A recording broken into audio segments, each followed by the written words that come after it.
Ya, Assalamualaikum warahmatullahi wabarakatuh. Alhamdulillahirrahmanirrahim. Allahumma sholli ala Muhammad wa ala ali sayyidina Muhammad.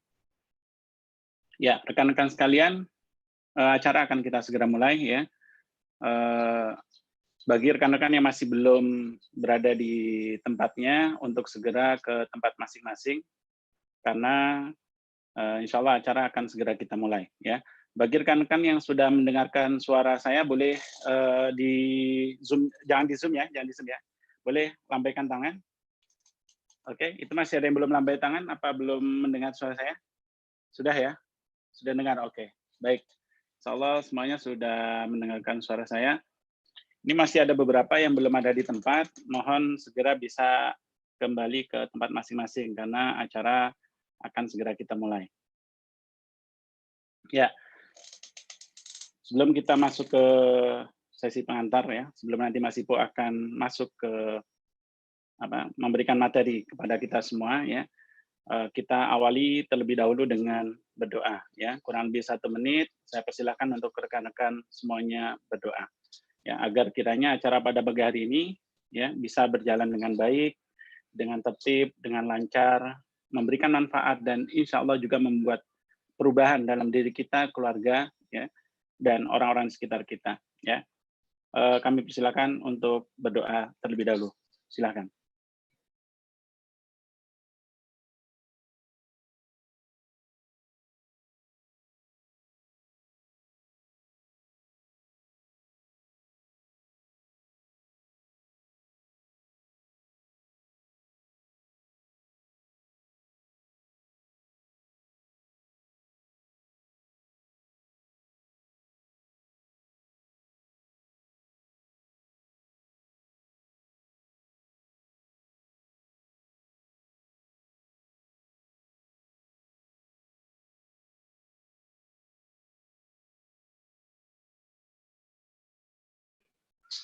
Oke, Bapak Ibu sekalian, mohon selama acara ya, dari awal sampai akhir, mohon tidak ada yang raise hand di Zoom ya, karena ketika raise hand di Zoom nanti ketika sudah mulai acara itu nanti bisa mengganggu dari pemateri ya. Jadi sekali lagi mohon tidak ada lagi rekan-rekan yang raise hand di Zoom. Baik. Ya. Ini saya perkenalkan ya, pembicara pada pagi hari ini ya. Hari yang insya Allah juga spesial dengan materi spesial dan juga pembicara yang spesial ya. Ya, bagi yang belum mengenal beliau adalah Mas Ipo Santosa. Beliau adalah penulis 1 juta eksemplar ya, dan trainer di 5 Bedua ya. Salah satu buku beliau yang juga akan kita dapatkan sharingnya pada hari ini adalah buku beliau yang ini ya. Nih. 7 Keajaiban Rezeki ya. Alhamdulillah melalui wasilah dari buku yang beliau keluarkan ya, yang beliau tulis itu ya, dari beberapa macam buku itu lebih dari 1 juta eksemplar dan telah menginspirasi jutaan orang ya. Tidak hanya di Indonesia tapi juga di luar negeri ya. Banyak miliarder-miliarder ya yang memang terinspirasi, salah satu yang utamanya adalah melalui wasilah buku beliau ini ya, dari 7 Keajaiban Rezeki, Sukses Protokol, Percepatan Rezeki, Magnet Rezeki, dan lain sebagainya ya. Dan beliau telah diundang ke belasan negara, ke 5 benua ya, karena ilmu bisnisnya. Alhamdulillah. Mas Ipo Santosa juga merupakan pendiri sekolah dan kampus ya, ada 17 cabang se-Indonesia, dan beliau juga merupakan salah satu dari 24 tokoh kebanggaan Indonesia tahun 2013 versi RCTI ya. Baik, ini sekilas tentang beliau. Ya, di pagi hari ini alhamdulillah juga kita kehadiran ya beberapa orang yang memang dari sisi rezekinya membaik ya, bahkan terjadi percepatan rezeki ya, terjadi keajaiban rezeki ya, yang awalnya omset sekian ya, kemudian mengalami peningkatan yang sangat-sangat signifikan ya. Saya sapa terlebih dahulu ke Bu Husna ya. Bu Husna ini entrepreneur dari ini ya, dari Makassar. Ya, bagaimana kabarnya Bu Husna? Alhamdulillah baik. Assalamualaikum warahmatullahi wabarakatuh, Pak Ahmad. Sehat. Waalaikumsalam warahmatullahi wabarakatuh. Ya, saya banyak mendengar cerita tentang Bu Husna. Ya, alhamdulillah mengalami lompatan dari sisi rezeki. Apa yang Bu Husna dapatkan ya, misalnya inspirasi-inspirasi ataupun coaching ataupun belajar dari Mas Ippo Santosa sehingga mengalami yang namanya keajaiban rezeki ini, Bu Husna. Silakan, kurang lebih 2 menit ya. Silakan. Oke. Alhamdulillah, jadi sebenarnya salah satu tips yang selalu saya pakai adalah rajin belajar. Nah, salah satu wasilah saya, alhamdulillah nafkahnya membaik itu, saya kalau mentor memang belajar dari banyak mentor, tapi memang saya fokus sama Mas Ippo, saya suka sama materi-materinya, sampai 7 keajaiban rezeki ini sudah puluhan kali saya ikuti seminarnya. Dan sampai hari ini menjadi salah satu panitia penyelenggara seminar juga, alhamdulillah, karena memang materi di 7 keajaiban rezeki ini adalah materi paling dasar kalau hidup kita mau berubah, termasuk sepasang bidadari, ya. Jadi memang apa-apa yang ada di dalam seminar ini, kalau teman-teman mau nasibnya juga berubah, praktekkan, lakukan, jangan hanya sekedar ikut seminar. Alhamdulillah saya banyak dari 2012 ya baca bukunya Mas Ippo, ikut seminarnya sampai hari ini, ya memang peningkatannya luar biasa, signifikan lompatannya dari yang ibu rumah tangga biasa, alhamdulillah sekarang bisa punya omset sampai 1 miliar sebulan, alhamdulillah. Jadi teman-teman pun bisa, insya Allah teman-teman ya, yang paling penting adalah setelah seminar ini apa yang teman-teman lakukan. Apakah setiap ada materi seminar dari Mas Ippo, langsung lakukan. Apa petunjuk yang dia arahkan, langsung lakukan. Insya Allah semua materinya tidak ada yang menyesatkan soalnya, keren-keren. Jadi cukup lakukan apa yang Mas Ippo arahkan gitu loh di dalam seminarnya. Tidak usah bertanya, pastikan bahwa semua yang kita lakukan itu memang baik, Mas Ippo menunjukkan arah, ya sudah lakukan. Itu pun yang saya lakukan teman-teman. Ya, itu mungkin kalau dari saya Pak Ahmad. Jadi memang belajar, manut, menyerap materi dengan baik, melakukan. Siap.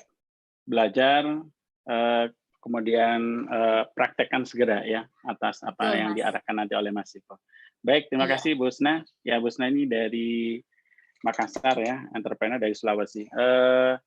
Kita masih ada waktu sebentar ya, kurang lebih 1 menit. Saya persilahkan salah satu teman saya, sahabat saya ya di Bukit Tinggi ya, Bu Bidan N sudah online. Makasih Pak Ahmad. Ya, boleh sharing sebentar 1 menit aja Bu N. Ya. Bu N bagaimana untuk belajar dengan Mas Ippo ini? Ya.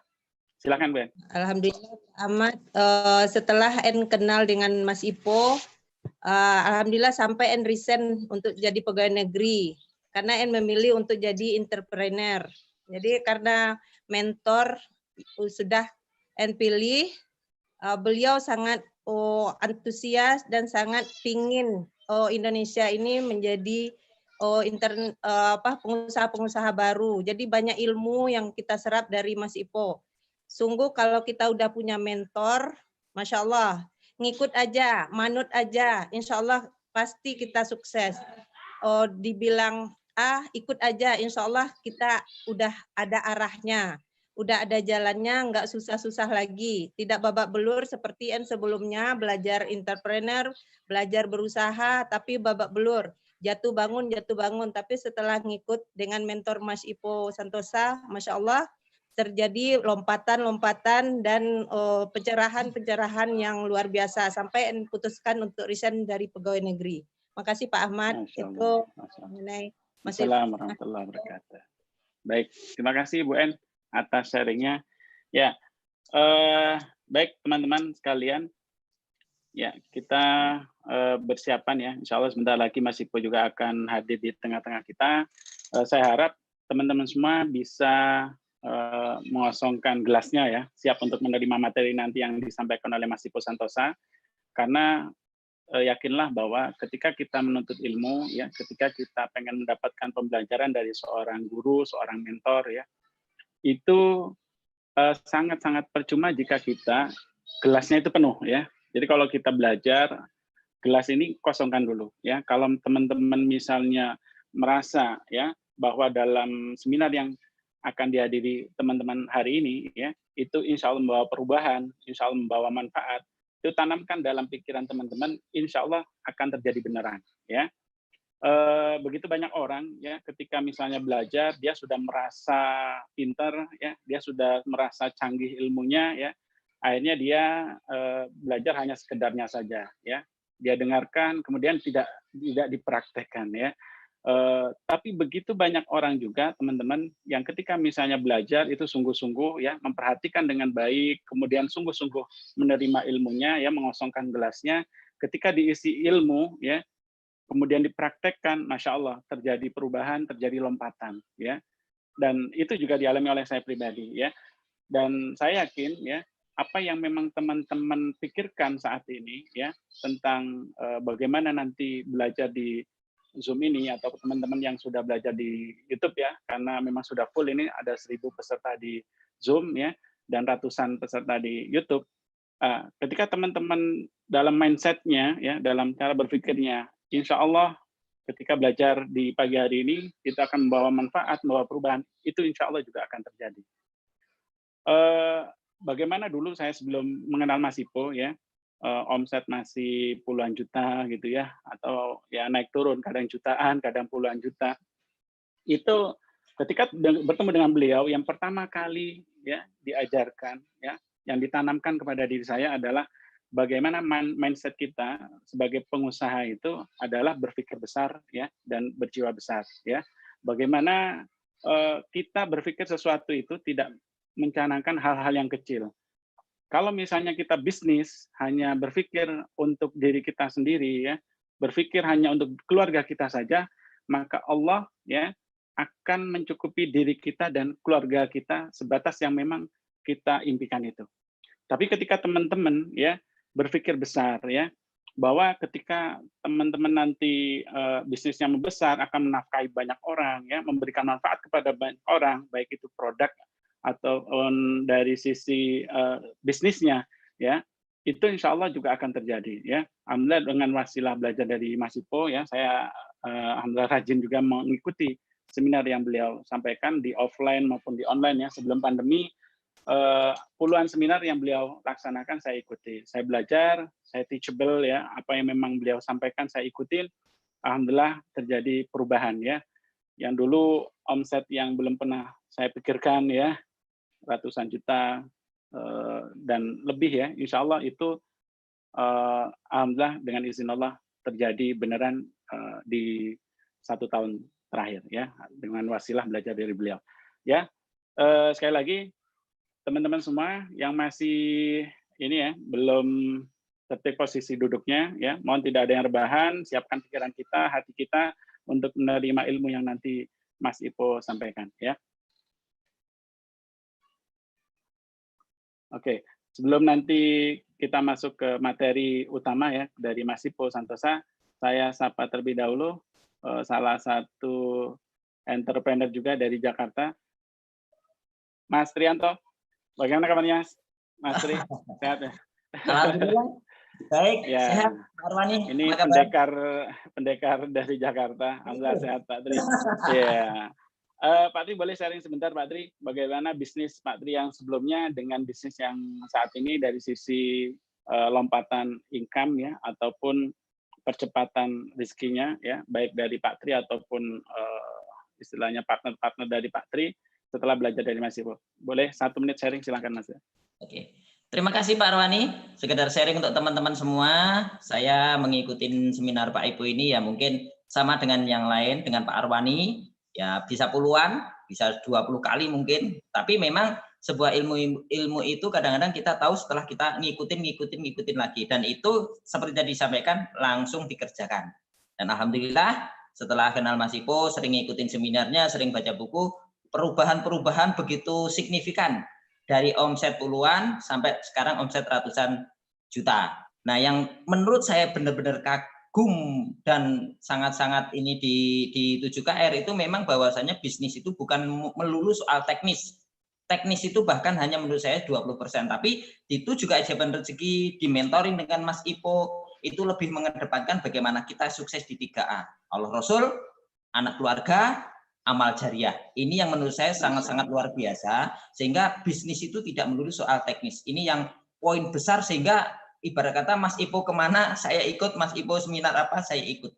Kurang lebihnya itu Pak Arwani, jadi sehingga perubahan itu di kami dan Mitra itu Masya Allah luar biasa. Gitu.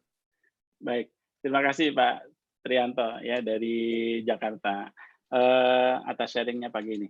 Baik rekan-rekan sekalian, ya,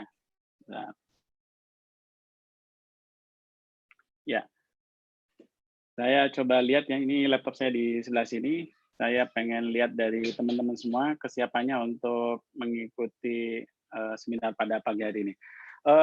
Saya pengen bertanya ya, silahkan dijawab. Tidak perlu resen di Zoom ya, sekali lagi, karena resen di Zoom bisa mengganggu ini ya, pemateri ya. Saya coba tanya teman-teman semua, siapa yang memang ya yakin ya ketika mengikuti seminar pada pagi hari ini, insya Allah akan mendapatkan manfaat dan mencapai perubahan yang positif. Boleh angkat tangan kanannya? Ya, alhamdulillah. Oke, alhamdulillah. Baik. Oke, pemateri kita sudah hadir, Mas Ipo Santosa sudah hadir. Saya sahabat terlebih dahulu. Ya. Ya, sehat Mas Ipo?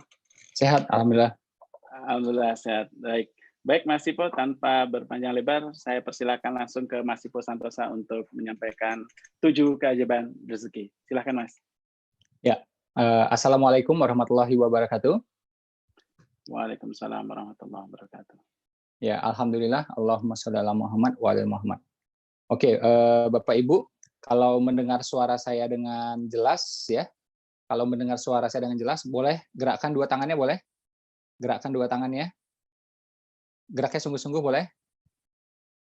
Yang geraknya sungguh-sungguh saya doakan, mudah-mudahan rezekinya lancar, amin. Bolak-balik ke tanah suci, amin. Anaknya Amin, mudah amin. diatur, amin. Amin. Yang punya hutang, mudah-mudahan yang ngasih hutangnya lupa. Oke, mampu bayar ya, amin. Oke, kita mulai ya materi kita pada pagi hari ini. Saya sapa ulang. Assalamualaikum warahmatullahi wabarakatuh. Alhamdulillah, Allahumma sholli ala Muhammad wa ala Muhammad. Oke, saya lihat di sini ada 1000 peserta di Zoom ya, dan sebagian lagi ada di YouTube ya, alhamdulillah. Padahal kita tiap minggu ya, tiap pekan bikin seminar seperti ini ya, kadang sehari 3 kali ya, kadang-kadang juga 2 kali gitu ya, Sabtu Minggu ya. Itu alhamdulillah pesertanya tetap ramai ya, bahkan pernah waktu itu 5.000 peserta ya. Dan memang ini keajaiban ya. Kalau teman-teman mengikuti sejarahnya ya, sejak 10 tahun yang lalu, seminar ini bertahun-tahun menjadi seminar terbesar ya. Bahkan saya keliling sampai ke 34 provinsi. Sampai ke Papua, sampai ke NTT gitu ya. Kalau di Kupang itu saya seminar udah mungkin 3 kali ada saya seminar di Kupang itu, di NTT ya. Di Sorong juga berkali-kali. Sorong itu Papua ya. Sampai juga di Berau ya, itu di Kalimantan Utara. Ini dalam negeri. Nah, luar negeri itu saya bawa sampai di belasan negara ya, belasan negara ya, Jepang 2 kali, Amerika 5 kali, Korea 5 kali ya, Australia, New Zealand, Oman, Kuwait, Qatar, Arab Saudi, Mesir ya, bahkan Mesir itu sempat 1000 peserta waktu itu. Ya, di Qatar juga ramai ya, itu di 4 kota saya bawa alhamdulillah. Ya. Nah, kenapa bisa sampai seperti itu ya? Bukunya juga kalau teman-teman tahu, bestseller itu 3.000 eksemplar. Mega bestseller itu 50.000 eksemplar. Ya. 7 keajaiban rezeki dan buku-buku yang lainnya itu 1 juta eksemplar. Ya, jadi ya banyak banget. Saya juga bingung kok bisa seperti itu. Ya kan? Nah, jadi keajaiban beneran, rezeki beneran. Di sini sebenarnya saya nggak ngomong soal buku, nggak ngomong soal seminar ya, tapi saya pengen tunjukkan ya bagaimana keajaiban itu bekerja. Ya. Dan bukan buku saja, bukan seminar saja, tapi pada bisnis-bisnis saya juga. Ya. Itu berkembang, tumbuh ya, pesatnya juga luar biasa sampai sekarang. Ya. Sebagai gambaran ya, teman-teman lihat ya, itu kalau saya meeting ya jam 3 pagi sama mitra-mitra saya, ya jam 3 pagi, ya jam 3 pagi bersama mitra-mitra saya, itu diikuti biasanya 2.000 peserta. Ya. Pernah waktu itu sampai 2.800 peserta. Ya, alhamdulillah. Nah, sekarang kita pengen ya menduplikasi ya ilmu ini agar teman-teman juga bisa menerapkan ya, mudah-mudahan juga mengalami keajaiban. Oke, bagi teman-teman yang siap belajar, coba angkat 2 tangannya boleh? Siap belajar? Oke, kita belajar sekarang ya. Boleh ditunjukkan slide yang pertama tentang otak kanan. Jadi kita ini dari SD sampai kuliah yang diasah itu otak kirinya, ya, otak kiri. Kita lihat ya slide ini baik-baik. Apa itu kiri? Kiri itu pertama dia analisa, hitung-hitungan, hafal-hafalan, itu kiri semuanya. Ya. Nah, kanan itu dia fleksibel, ya, mampu beradaptasi, ya, imajinatif, ya, inovatif dan seterusnya. Oke, balik lagi ke saya layarnya. Jadi kan kita ini memang aneh ya. Sekolah kita ya, dari SD sampai kuliah gitu ya. SD, SMP, SMA ya, terus kuliah gitu ya. Itu kan belasan tahun, ya, belasan tahun. Ada yang 12 tahun, ada juga yang 16 tahun gitu belajarnya. Itu belasan tahun, bayangkan. Lamanya luar biasa, ya, lamanya luar biasa. Tapi anehnya tidak pernah belajar 1 hari saja tentang ilmu uang. Ilmu kimia 6 tahun, ilmu fisika 6 tahun belajarnya. Oke? Ilmu yang lain-lain 3 tahun. Ilmu uang 1 tahun pun tidak, 1 hari pun tidak. Makanya di antara kita banyak yang keteteran soal uang. Nggak ngerti bagaimana caranya uang itu bertumbuh dan bertambah. Ya, kalaupun sebagian kita sempat kuliah keuangan, ya, katakanlah kuliahnya finance gitu, ya, ternyata apa? Itu belajar tentang keuangan orang lain, perusahaan orang lain, bukan keuangan dirinya, ya. Tapi bagaimana nih ya, memetakan ya keuangan kita ya sehat atau tidak, oke, bagaimana membuat uang kita bertumbuh dan bertambah, itu 1 hari pun tidak pernah dipelajari. Ini potret kita nih, ya. Nah, makanya kita usia 30-an pun nggak ngerti itu uang gimana. Masih keteteran soal uang. Ya. Nah, makanya hadir seminar-seminar seperti ini ya, saya pengen ini menjadi bagian dari solusi gitu ya. Ini saya bawa beberapa uang ya. Ini saya punya uang Rp1 dari beberapa tahun ya. Ini Rp1. Rp1 juga ya, ini berbeda gambarnya dan tahunnya berbeda. Ini yang agak populer ya, ini di mana-mana masih kadang-kadang kita lihat ya orang pameran. Tapi kalau yang tadi itu agak langka. Ada lagi nih Rp1 yang Jenderal Sudirman, ya, Rp1 Jenderal Sudirman. Ada lagi Rp1 Soekarno, ya. Nah ini yang paling susah didapatkan ya. Ini sebelum Indonesia merdeka ya. Rp1 zaman Belanda, ya, zaman Belanda. Ya, jadi masih ada tulisan golden juga, tapi ada juga tulisan Rp1-nya. Ya. Nah, kita nggak ngerti kan soal uang seperti apa, ya. Oke, saya mau tunjukkan ada lagi nih uang berbeda nih. Ini juga susah didapatkan nih. Uang-uang langka ini. Saya koleksi uang. Uang yang berlaku saya koleksi, uang yang nggak berlaku juga saya koleksi. Nah, ini uang 2,5 sen. Ya, 2,5 sen koin, ya. Di depannya gambar apa ya? Mahkota Belanda. Di belakangnya tulisan Sanskerta, ya.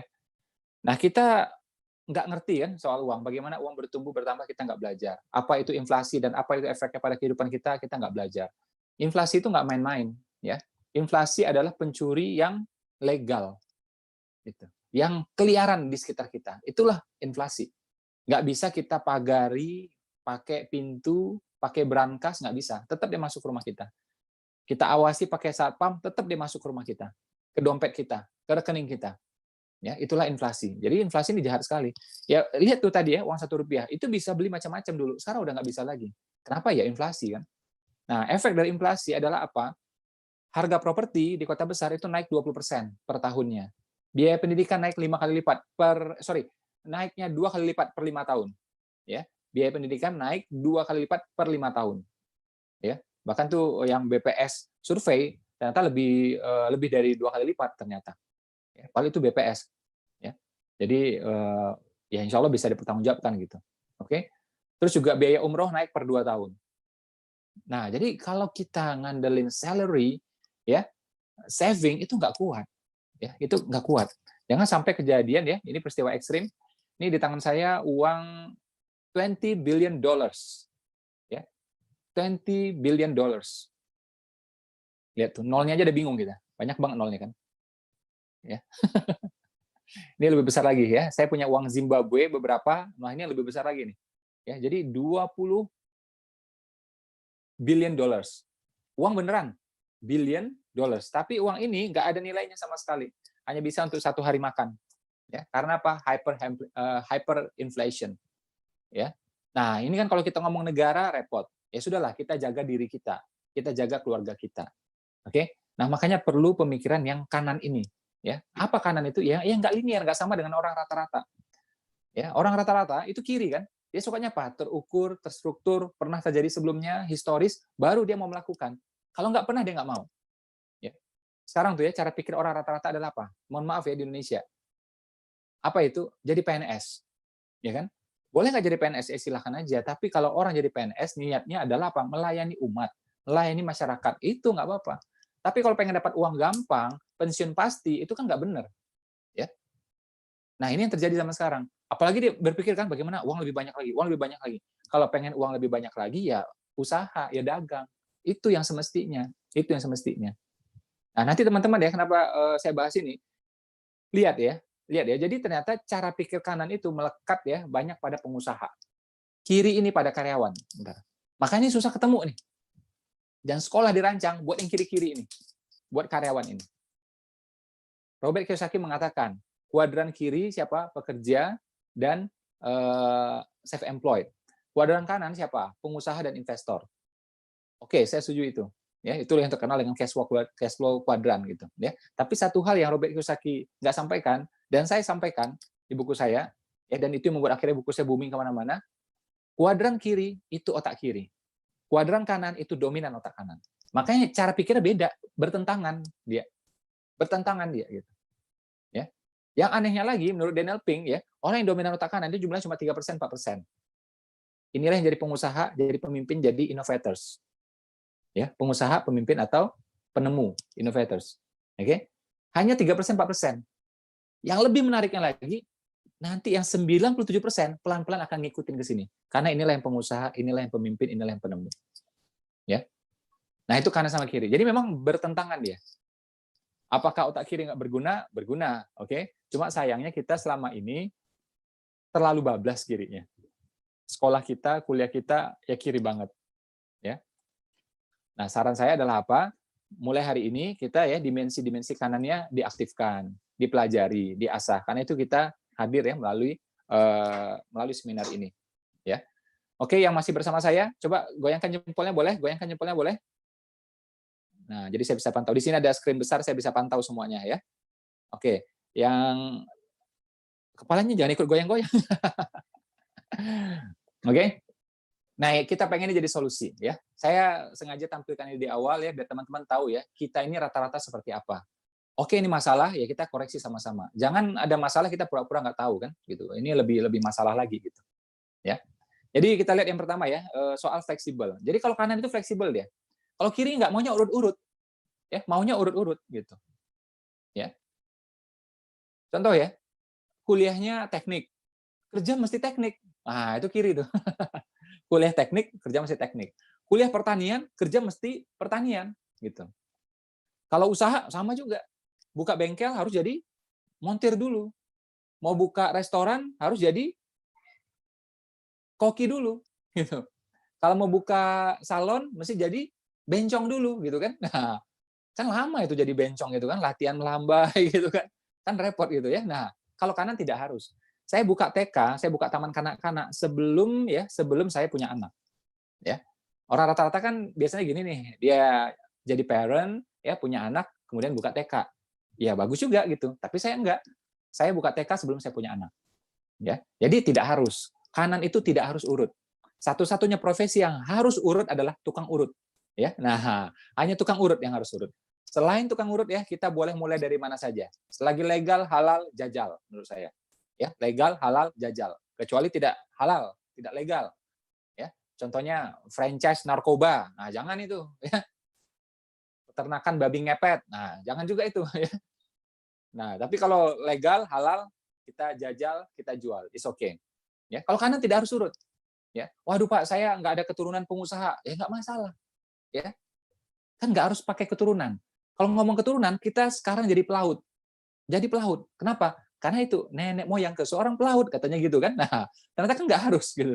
Ya, mau jadi pelaut silakan, nggak juga nggak apa-apa. Kalau saya nggak jadi pelaut gitu. Ya, karena itulah akhirnya muncul joke ya, ke laut aja. Mungkin gara-gara itu tuh ya. Jadi dikit-dikit baliknya ke laut gitu kan. Jadi tidak harus urut, ya, tidak harus urut. Oke? Oh, saya bukan keturunan pengusaha, ya nggak apa-apa. Mulai dari kita berarti jadi pengusaha. Nanti anak-anak kita keturunan pengusaha jadinya. Kan simpel banget. Ya. Ada lagi ngomong garis tangan. Oh, nggak harus pakai garis tangan kan? Ya, ada motivator terkenal dari Australia, ya, pengusaha juga. Ya, itu nggak punya kaki ya, mohon maaf, tidak punya tangan. Tidak punya kaki, tidak punya tangan. Boro-boro ngomong garis tangan aja nggak punya. Saya nggak ada garis tangan, Pak, jadi pengusaha. Lah, kata siapa? Ini tangannya aja nggak ada dia. Apalagi garis tangan, coba. Anda kalau ngomong garis tangan sama dia, dimarahin sama dia ya. Kamu menghina ya.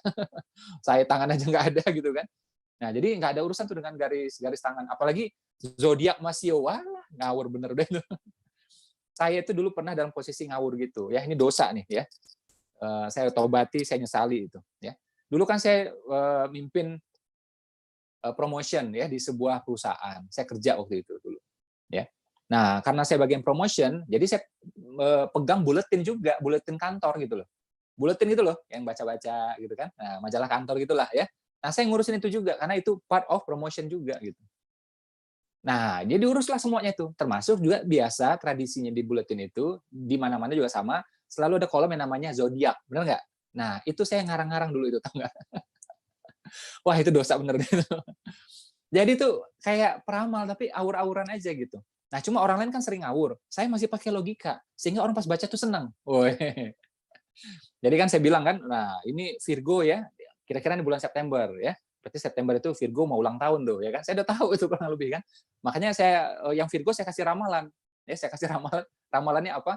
Wah, Anda akan mendapatkan surprise yang luar biasa dari orang-orang di sekitar Anda. Ternyata Pak kejadian gitu. Mereka kaget. Wih, bener nih ramalan zodiak gitu.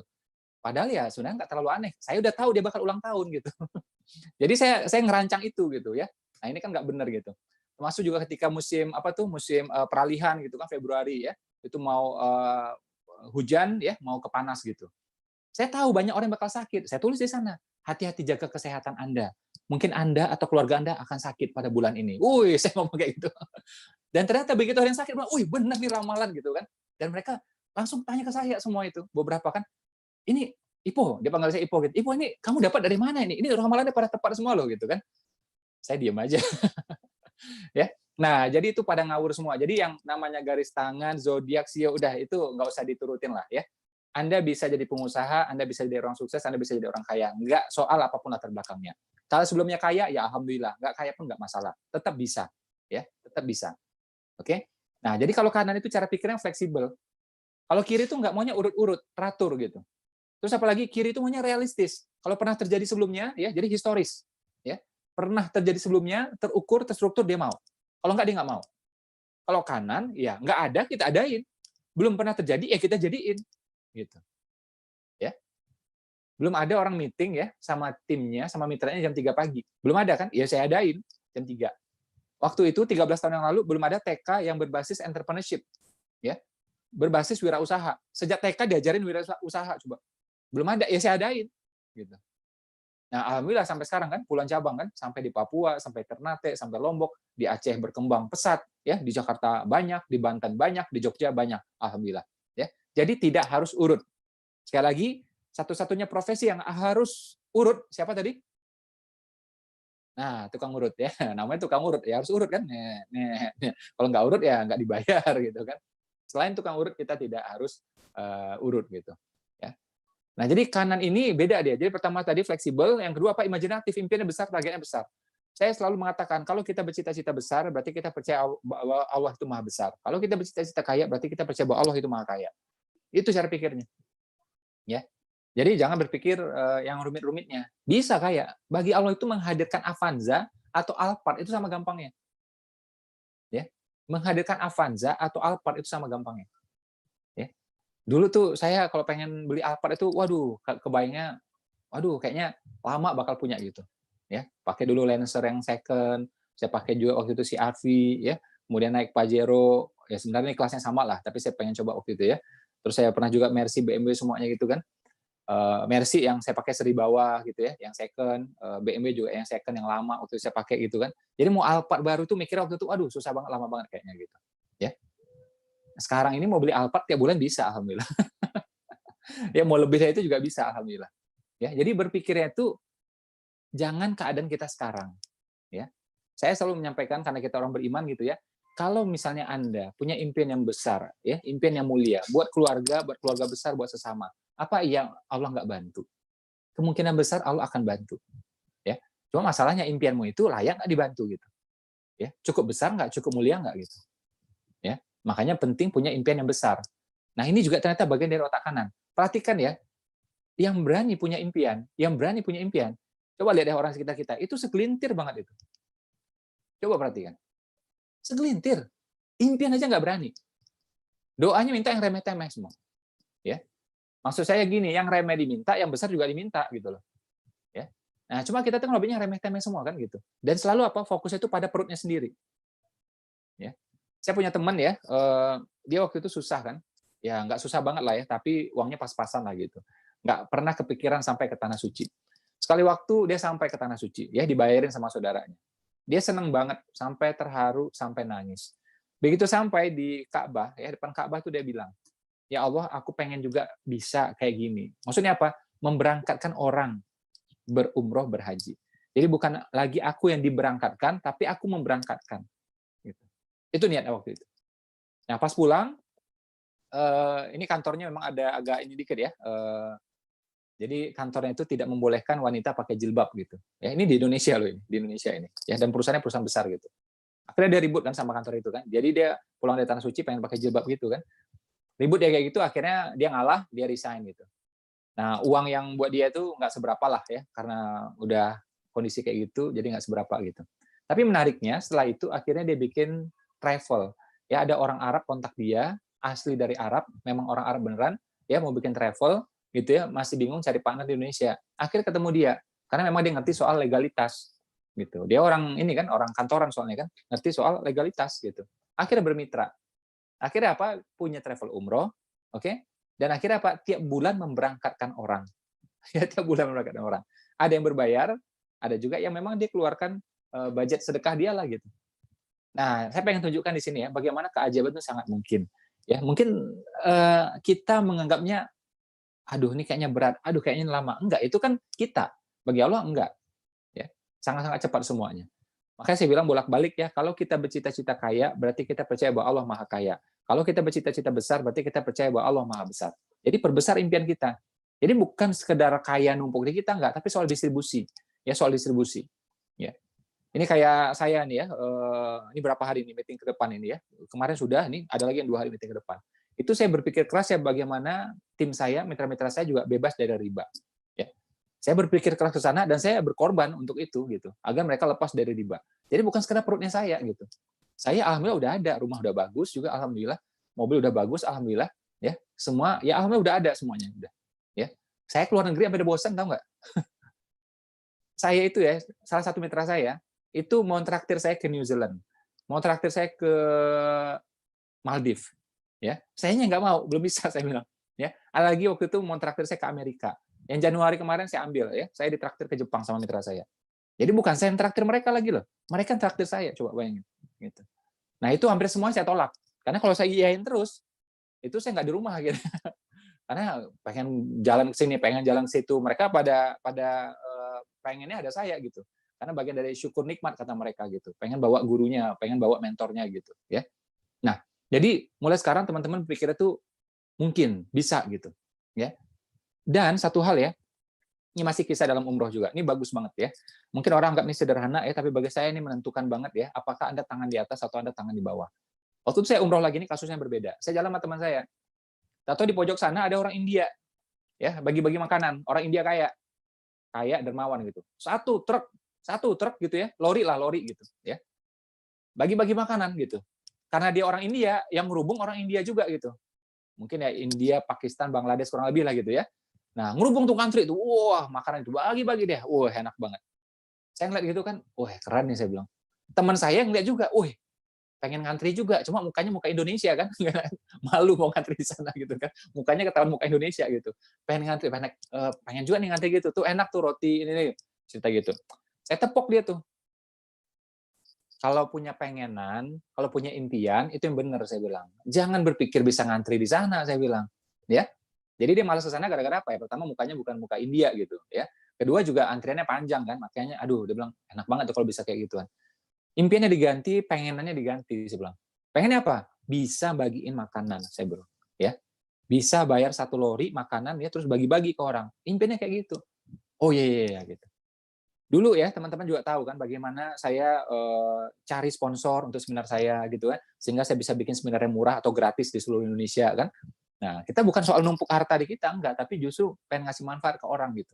Ya, sponsor itu tujuannya apa? Biar cost bisa ditekan. Oke lah saya punya untung, saya dapat untung gitu.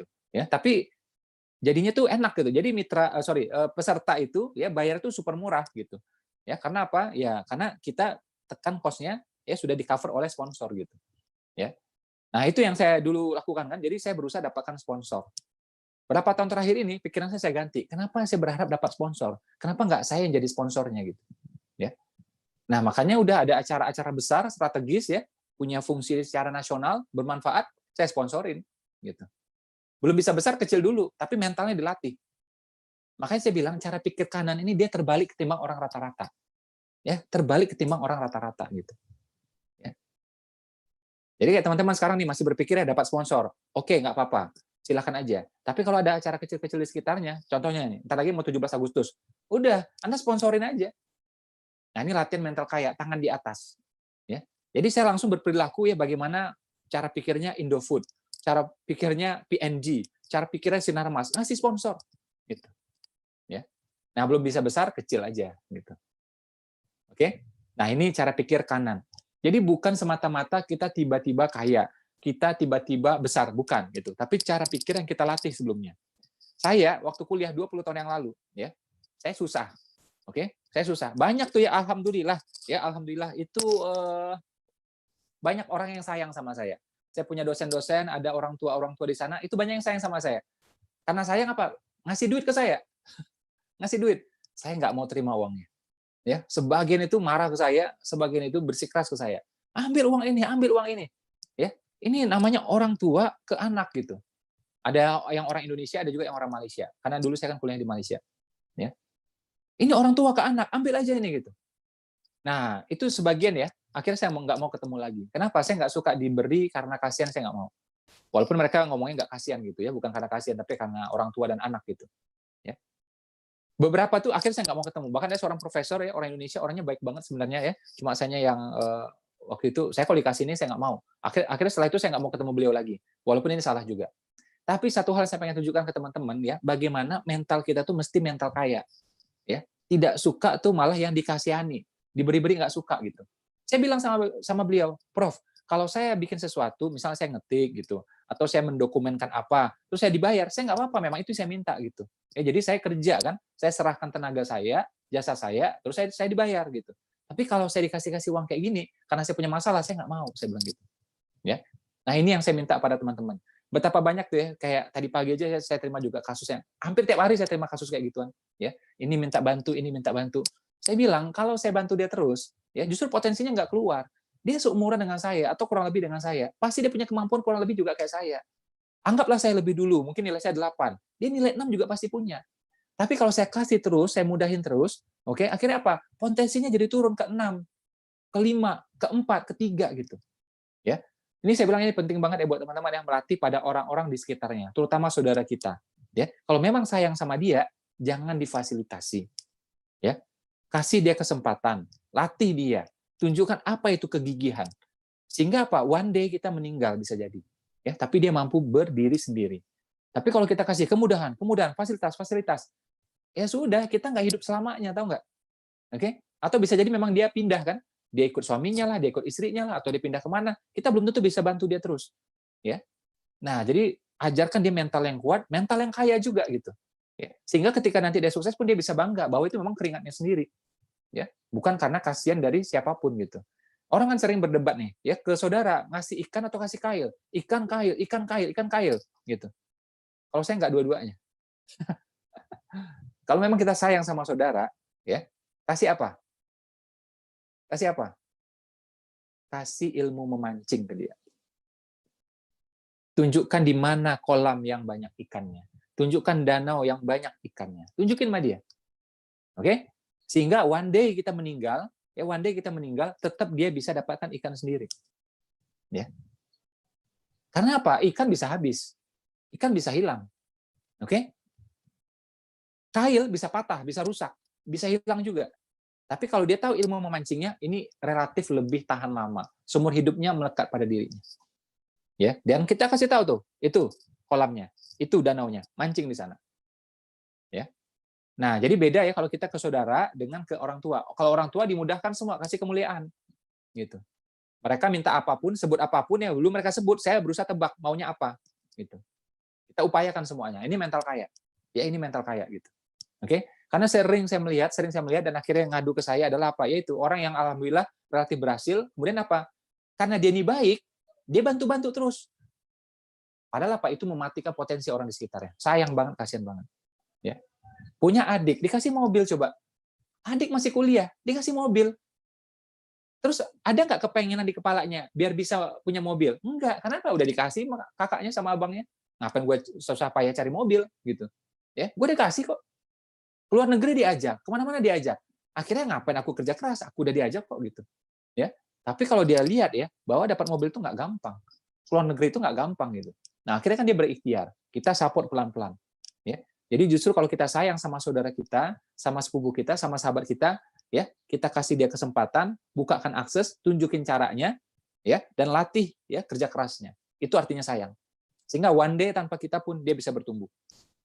Ya, dan kalau dia mencapai kesuksesan, dia bisa bangga bahwa ini memang pencapaian dia sendiri. Ini kuat jadinya. Oke?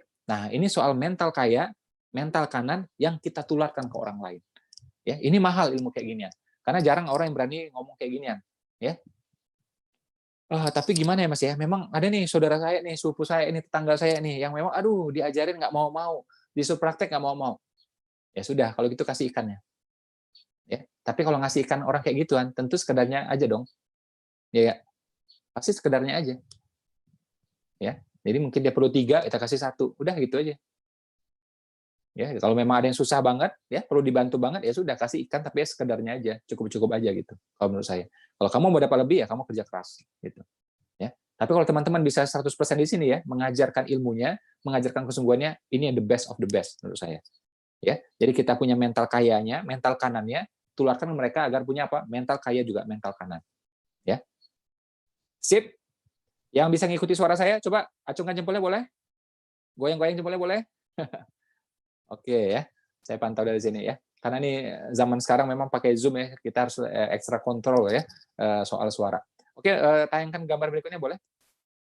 Jadi itulah ya bedanya orang kiri dengan orang kanan ya, rata-rata gitu ya.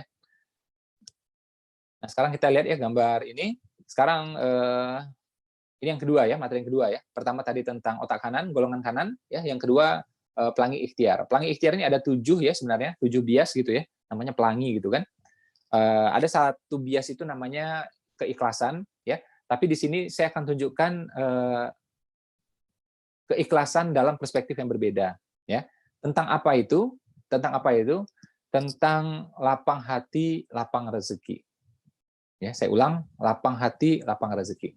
Gimana penjelasannya? Oke, nih baca nih kalimatnya baik-baik ya. Jadi kalau hati terbuka ya, pikiran akan terbuka. Saya ulang ya, kalau hati terbuka, pikiran akan terbuka. Kalau pikiran terbuka, potensi akan terbuka. Kalau potensi sudah terbuka, maka insya Allah akan sempurna ikhtiar. Ya, oke, balik lagi ke spotlight-nya ke saya boleh? Jadi gini ya, sorry ya, saya tutup ya. Ini ada AC soalnya. Jadi kalau pikiran terbuka, ya itu ide-ide mudah untuk lahir. Begitu ide-idenya lahir, akhirnya apa? Ikhtiar kita tuh gampang. Ide lahir, gagasan lahir, inisiatif lahir gitu ya. Akhirnya ikhtiar kita tuh mudah, sempurna ikhtiar. Tapi sebaliknya, pikiran tertutup, hati tertutup, gitu. Ya, akhirnya apa? Ya ide-ide buntu semua, gagasan buntu semua. Boro-boro ikhtiar yang sempurna itu nggak bisa udah. Nah makanya kuncinya pada apa? Kuncinya pada lapang hati itu. Apa sih maksudnya Mas Ipo? Oke, konkretnya gini, ya. Misal ya, kita melihat kenikmatan pada orang lain. Dia jalan-jalan, kayak tadi itu fotonya di Raja Ampat gitu. Ya. Ada yang di Pulau Komodo misalnya, atau Bali atau Lombok misalnya, ya. Lombok itu kan saya senang banget.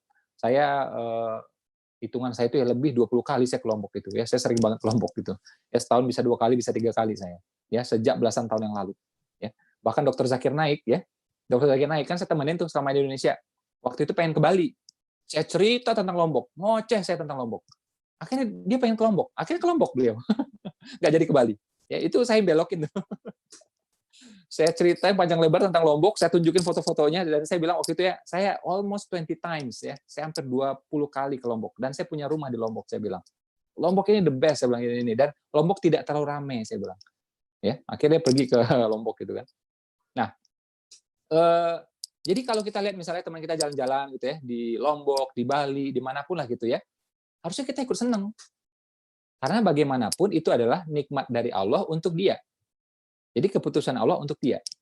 Termasuk juga misalnya teman kita yang ganti mobil, beli mobil, kita terus senang gitu. Karena apa? Ya itu nikmat dari Allah itu. Makanya orang yang dengki artinya apa? Dia tidak ridho dengan keputusan Allah. Allah kasih mobil ke dia, ke seseorang, dia nggak ridho. Gitu. Dia nggak terima, dia dengki, dia marah, dia kesel gitu. Ya. Karena menurutnya, wah orang tuh nggak pantas punya. Wah dia cuma gitu-gitu aja kok. Wah dia pemalas kok. Gitu. Wah dia orangnya sombong kok. Wah, amalnya nggak seberapa. Itu kata siapa? Kan kata kita. Menurut Allah, dia pantas. Buktinya punya. Buktinya Allah titipin. Gitu. Wah, tapi itu bisa jadi cuma ujian. Istisraj itu. Ya kata siapa? Atas dasar apa kita menghakimi seperti itu? Ya kan? Tahu dari mana kita coba? Makanya yang paling mudah adalah, kalau kita lihat nikmat seperti itu, pada orang lain, kita turut senang aja. Dia jalan-jalan ke mana tadi tuh? Ya, Raja Ampat, foto yang tadi itu. Ya kita senang lihatnya. Gitu. Dia keluar negeri, ya kita senang aja. Dia ganti motor, beli motor, tambah motor, beli mobil, tambah mobil, ganti mobil, kita senang aja. Ya. Nah, itu namanya lapang hati. Lapang hati, lapang rezeki. Karena kalau dongkol tadi, ya, kita jengkel tadi, apalagi sampai dengki, nah, itu yang bikin otak nggak bisa mikir. Contoh ya, ini kasus yang berbeda lagi. Kita lagi debat sama teman, di Facebook misalnya. Coba ya, coba. Kita pasti pernah nih kayak ginian kasusnya kurang lebih. Ya, habis debat itu, kita sholat, coba. Itu sholat pun nggak khusyuk, tahu nggak? Habis debat itu, meeting, rapat. Rapat pun nggak fokus, tahu nggak? Ya. Nah, jadi dengki itu, dongkol itu memang menutup semuanya. Pikiran nggak kebuka, hati nggak kebuka, jadi nggak enak semuanya itu. Boro-boro bisa sempurna ikhtiarnya. Makanya ini kita mesti balik. Ya. Apa rumusnya? Nah, kata kuncinya tadi tuh, lapang hati, lapang rezeki. Ya. 3D yang menghalangi rezeki. Dengki, dendam, dongkol. Ya. Kita hidup di dunia ini, selalu ada orang yang nggak ideal. Yang pernah menzalimi kita, menjahati kita, mengambil hak kita. Pasti ada. Nggak mungkin nggak ada. Terus mau apa? Kita mau kuat-kuatan sama dia. Mau balas ke dia. Kapan selesainya? Coba. Kapan selesainya? Coba. Saya umur sekarang 40-an tahun. Ada nggak orang yang pernah menjahati saya? Ada. Yang menzalimi saya? Ada. Ya, dan sekarang saya punya power gitu. Ya bukan cuma sekarang, 10 tahun lalu pun juga saya punya power gitu. Saya bisa balas dia. Saya punya relasi, saya punya uang, saya punya pengaruh, saya punya follower, saya bisa bully dia gitu. Saya bisa nyerang dia gitu. Saya bisa permalukan dia. Saya bisa bawa dia ke pengadilan gitu. Oke? Tapi satu pun saya tidak pernah lakukan itu. Ya. Ada orang yang nggak beres, saya tutup buku, ya, saya pindah ke orang lain. Selesai. Ya. Kalau memang dia mau silaturahim, oke, saya silaturahim, tapi mau apapun ya, saya nggak mau lagi sama dia. Oke? Kerjasama ini enggak, kerjasama itu saya nggak akan mau lagi. Oke? Jadi lapang hati, lapang rezeki. Oh, tapi dia penipu, Pak. Kalau memang dia penipu, ya, membahayakan banyak orang, laporkan polisi. Selesai. Kita jangan dendam. Oh, dia korupsi, Pak, di kantor, merugikan kantor, Pak. Lapor KPK. Selesai. Kitanya jangan dengki, jangan dendam. Karena balik tadi itu di awal, lapang hati, lapang rezeki. Kita maunya lapang rezeki. Karena itu harus lapang hati. Ya. Nah, jadi ada dua ya di sini ya. Pertama, saat kita melihat itu ya, nikmat pada orang lain gitu ya. Termasuk juga hal-hal yang kayaknya kurang enak menimpa diri kita. Tetap rumusnya sama, lapang hati, lapang rezeki. Sip. Sip, coba acungkan jempolnya 2, boleh? Goyang-goyang boleh? Oke, kita masuk ke materi berikutnya ya. Itu sekilas tentang pelangi ikhtiar. Nanti teman-teman juga bisa baca di bukunya ya. Nah, kita masuk ke materi ketiga ya. Materi ketiga ini penting banget ya, bahkan lebih penting. Kalau di buku saya ini adalah yang paling penting ya, paling penting gitu. Ya, ini teman-teman yang Nasrani, yang Buddha, ya itu banyak seneng banget dengan materi ini. Ya, karena memang diajarin juga di mana-mana hal kayak ginian gitu. Ya. Jadi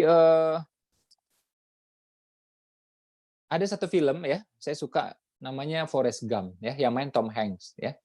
Tom Hanks ini kemarin sempat ini ya, sempat COVID ya, alhamdulillah udah sembuh.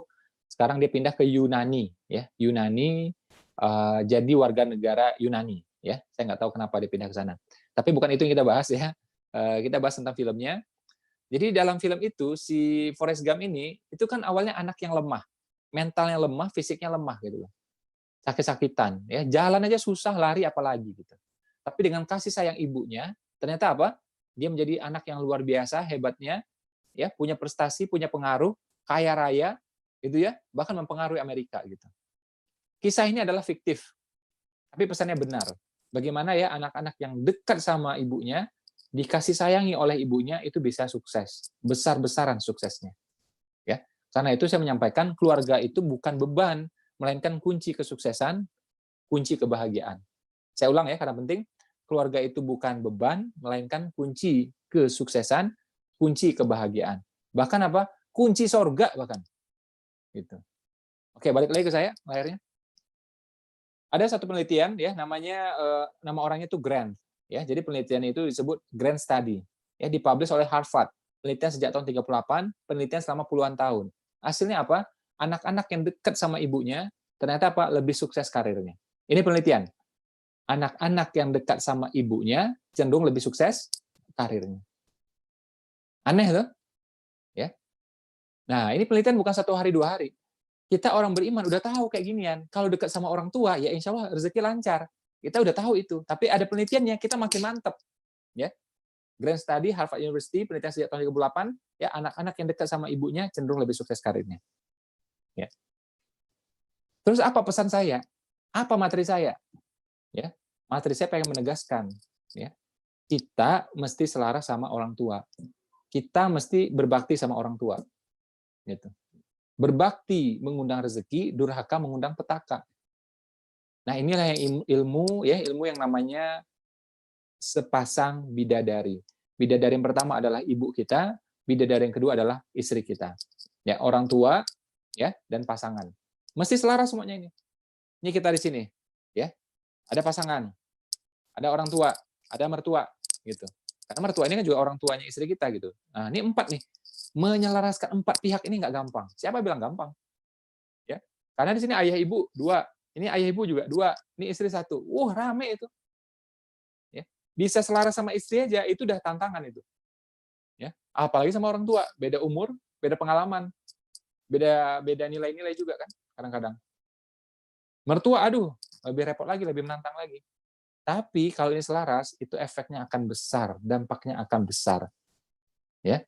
Jadi tugas kita adalah menyelaraskan. Maksudnya apa Mas Ipo? Konkretnya apa Mas Ipo? Contohnya gini, kita mau buka usaha, pastikan nih istri ridho, orang tua ridho, mertua juga ridho. Kalau nggak ridho, sulit nih usaha. Ya. Makanya kemarin tuh saya meeting sama mitra-mitra, ya. Siapa yang saya ajak meeting? Orang tuanya saya ajak meeting, se-Indonesia. Ya. 1000 lebih yang hadir, Masya Allah. Saya ngomong sama orang tuanya, saya minta ridho nih. Ya, kenapa kalau orang tuanya nggak ridho, sulit nih usaha. Ya. Saya ajak mereka meeting. Ya. Nah, kalau selaras, percepatan. Nggak selaras, perlambatan. Termasuk juga misalnya kita mau merantau, gitu ya. Kita mau merantau, tapi orang tua nggak setuju, ini repot juga ini. Kita mau nikah juga gitu ya, misalnya mau nikah dengan seseorang gitu ya. Orang tua nggak setuju, ini repot juga. Sulit bahagianya. Ya. Jadi kata kuncinya adalah selaras ya. Kalau selaras percepatan, nggak selaras perlambatan ya. Kita lihat ya kisah Malin Kundang ya. Kisah Malin Kundang itu kan fiktif. Ya. Tapi pesannya benar ya, pesannya benar. Anak-anak yang durhaka ya itu rezekinya membatu. Hidupnya membatu. Ya. Kisahnya fiktif sama kayak tadi tuh, Tom Hanks tadi itu ya. Kisahnya fiktif tapi pesannya benar. Anak-anak yang durhaka, nasibnya, rezekinya membatu, sulit banget. Gitu. Ya. Makanya saya yakin nih kalau peserta seminar saya ya, ini wajah-wajah kayak gini, insya Allah mah sama orang tua udah baik. Ini saya lihat banyak nih tampang-tampang pesantren saya lihat di sini ya. Pesantren kilat gitu ya. Nah, kilat campur petir gitu ya. Ya, jadi insya Allah udah baik-baik lah. Namanya orang ikut seminar kan itu biasanya lebih positif gitu. Saya seminar kan udah belasan tahun ya. Itu pintu apa ya? Pintu masuk itu nggak ada dijaga-jaga banget. Gitu. Jadi kalau orang mau nipu mah bisa aja gitu. Tapi kan pengalaman saya ya, belasan tahun ini ya, itu nggak ada orang yang masuk seminar tuh nipu tuh nggak ada. Jarang lah, jarang banget. Gitu. Beda kalau orang mau ikut konser. Wah, itu banyak tuh copet. Banyak tuh copet. Kita pernah ngerasain tuh. Ya kalau pergi konser udah itu memang udahlah. Ya, pegang tuh duit bener-bener, pegang tuh handphone bener-bener. Itu copet banyak gitu. Ya. Emang Mas Ipo pernah nonton konser? Oh, saya pernah berapa kali. Saya konsernya Muse, saya nonton, Guns N' Roses saya nonton ya, No Doubt saya nonton ya, macam-macam lah ya. Weezer ya, saya nonton juga gitu ya. Nah, jadi kalau seminar saya percaya insya Allah orangnya udah relatif baik lah gitu. Oke, jadi saya percaya mereka sama orang tua udah baik, teman-teman di sini udah baik gitu. Tapi tolong tingkatkan baktinya pada orang tua. Bakti dengan apa? Dengan uang, ya namanya penafkahan. Dengan apa? Waktu, dengan perhatian, dengan doa, semuanya. Kenapa? Dulu orang tua menafkahi kita ya dengan semuanya juga kan. Bukan uang saja, tapi dikasih waktu, dikasih perhatian, dikasih doa, dikasih semua. Nah, sekarang kita juga seperti itu tuh. Ya, kasih doa, perhatian, waktu dan uang gitu. Apalagi orang tua tuh ya, menafkahi orang tua kan wajib. Kelakuan kita ini ya, menafkahi orang tua tuh kayak sunnah aja. Kapan bisa kasih uang, nggak bisa ya sudah gitu. Padahal bisa nggak bisa harus bisa. Ya. Mampu nggak mampu ya harus kita mampukan gitu. Karena memang penafkahan itu di tangan kita sekarang. Kita yang wajib membantu menafkahi orang tua kita gitu. Ya. Apalagi ya orang tuanya udah yang sepuh banget. Ya kita harus ada, harus bisa, nggak bisa ngomong nggak bisa gitu. Ya, harus bisa. Ya. Karena dulu orang tua nafkahi kita gitu juga kan. Pokoknya bisa aja udah. Ya, entah dia kerja keras, entah dia lembur, entah dia ngutang, pokoknya kita bisa makan, kita bisa beli pakaian, kita bisa sekolah, bahkan bisa beli mainan coba. Ya. Nggak ada nggak bisa. Ya. Nah, jadi makanya kita ke orang tua juga seperti itu, berikan semuanya juga. Ya. Berbakti mengundang rezeki, durhaka mengundang petaka. Ya. Makanya orang yang nggak berbakti itu coba aja lihat tuh, apapun lah agamanya. Mau Hindu, Buddha, Muslim apapun itu, ya. Itu pasti berat tuh hidupnya. Andai kata kaya pun selalu masalah. Coba aja lihat. Saya udah lihat macam-macam polanya sama. Tapi yang berbakti ya, yang berbakti sama orang tuanya, ya apapun agamanya, itu rezekinya lapang, lempeng. Lapang aja, lempeng aja gitu. Ya. Nah, ini hukum alamnya. Ya, ini hukum alamnya. Kalau berbakti, yaitu mudah rezeki. Durhaka, petaka. Ya. Jadi kata kuncinya berbakti. Yang kedua apa tadi? Selaras. Ini bolak-balik nih, berbakti selaras berbakti. Ya, jadi apapun impian kita selaraskan. Oh, tapi orang tua nggak setuju, Pak. Ya memang nggak gampang, saya bilang gampang. Ya, rumah tangga tuh memang rumit. Nggak mungkin mudah, nggak mungkin sederhana. Kalau sederhana, itu bukan rumah tangga, itu rumah makan. Ya, sederhana kan? Nah, itu rumah makan setahu saya. Ya. Jadi sederhana itu cuma rumah makan. Rumah tangga pasti rumit. Nggak mungkin nggak rumit. Siapa bilang gampang? Rumah tangga Nabi juga rumit. Ya, Aisyah juga kadang marah-marah, ya piring dibanting juga pernah sama Aisyah coba, ya kan? Nah, rumah tangga Adam, ya, ketika berdua masih aman Adam dan Hawa. Sebenarnya kalau sendiri waktu itu masih aman tuh di surga terus dia kan. Datang Hawa, nah muncul nih masalah. Ada buah ini, nah Hawanya juga pengen kan, dibujuk sama iblis ya, dibujuk juga sama Hawa kan. Ayolah Adam, ayo Adam. Coba Adam, dikit aja Adam. Akhirnya Adamnya makan juga kan gitu. Nah, itu muncul istri tuh. Ya, tapi begitu turun di bumi masih aman lah gitu. Ya. Begitu muncul anak, wah udah. Awalnya masih aman tuh ketika suami istri aja. Jadi rumah tangga yang paling tentram itu cuma Adam dan Hawa. Karena apa? Nggak ada orang tua, nggak ada mertua. Nggak ada besan, nggak ada saudara, nggak ada sepupu, nggak ada tetangga, nggak ada sosial media, nggak ada lambe turah. Makanya aman udah. Lah sekarang ini ada orang tua, ada mertua, ada tetangga, ada sepupu, wah udah rame udah. Kita beres, tetangga belum tentu beres kan gitu. Tapi lihat ya, begitu ada Adam dan Hawa punya anak, muncul masalah. Ya, berantem. Ya kan? Jadi kalau rumah tangga kita rumit, ya wajar, siapa yang enggak? Semua orang juga rumit gitu, siapa yang enggak? Ya. Semua ada tantangannya masing-masing.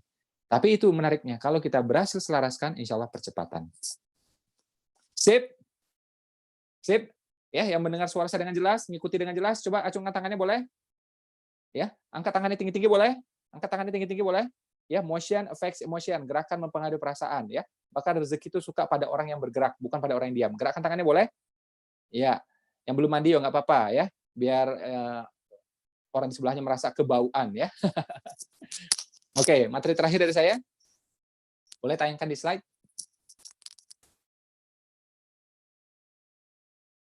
Tentang simpul perdagangan ya, simpul perdagangan ya, product and profit in pandemic ya. Saya tunjukkan solusi ini. Jadi 9 dari 10 bagian kehidupan itu adanya kan di perniagaan. Ya. Oke, teman-teman silahkan baca dulu ya, lihat ini dulu.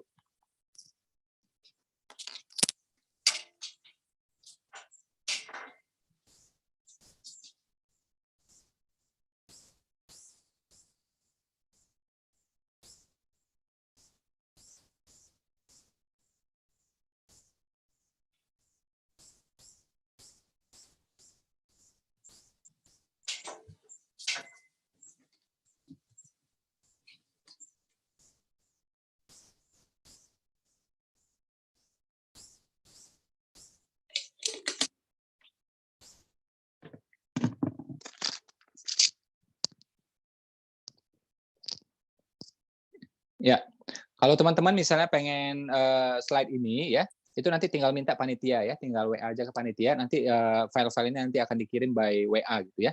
Karena kalau screenshot itu kadang-kadang kameranya goyang, mutunya jadi kurang bagus gitu ya. Oke, jadi balik dulu layarnya ke saya boleh? Jadi mestinya tuh ya kita ini terbiasa dengan dunia dagang, dengan dunia bisnis gitu ya. Saya melihat ya ketertinggalan yang luar biasa pada teman-teman yang Muslim ya.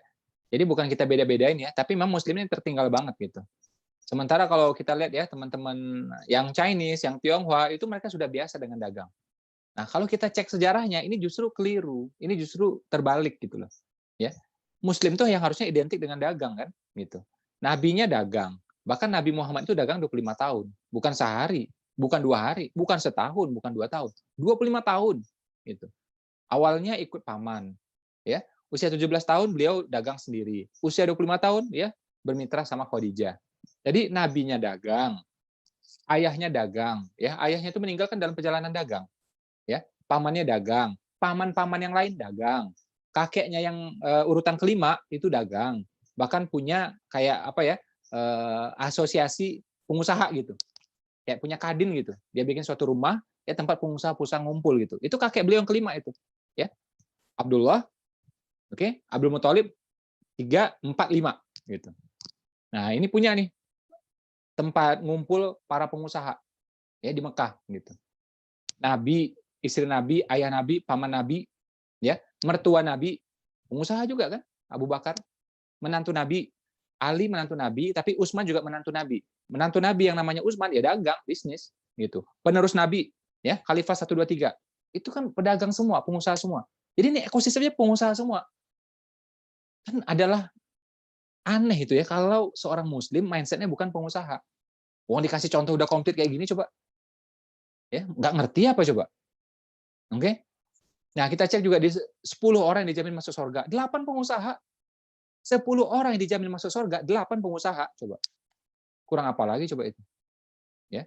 Terus kita lihat lagi ya, di dunia ini ada 4 mazhab yang besar.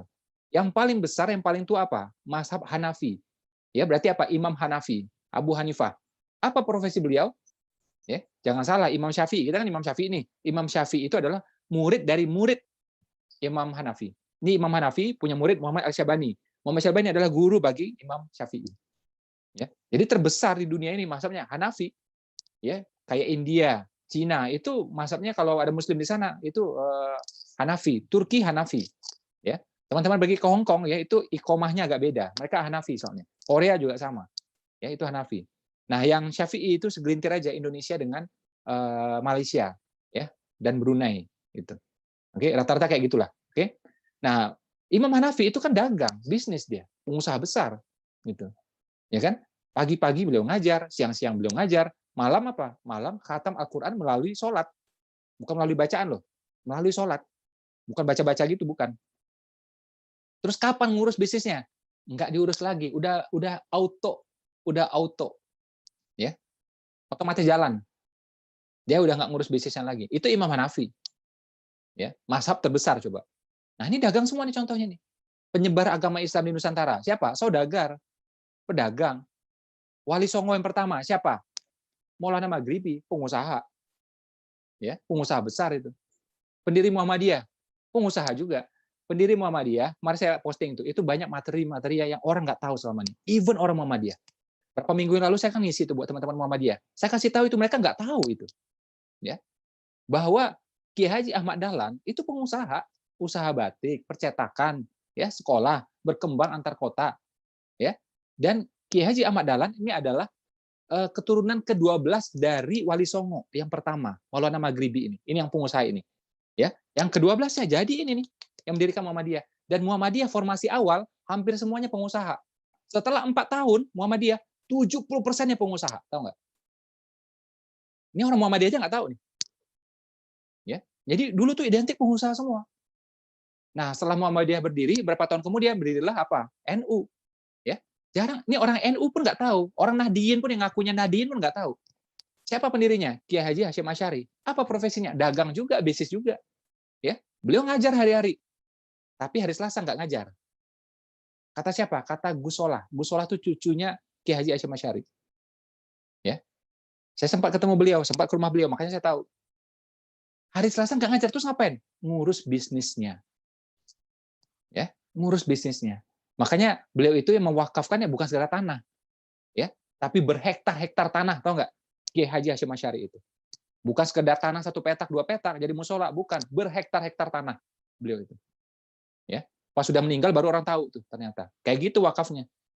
Nah, Kiai Haji Hashim Asy'ari ini ya, itu sebelum mendirikan NU, beliau memimpin NT. NT beneran ini nggak bercanda, 7 tahun sebelumnya. Ya.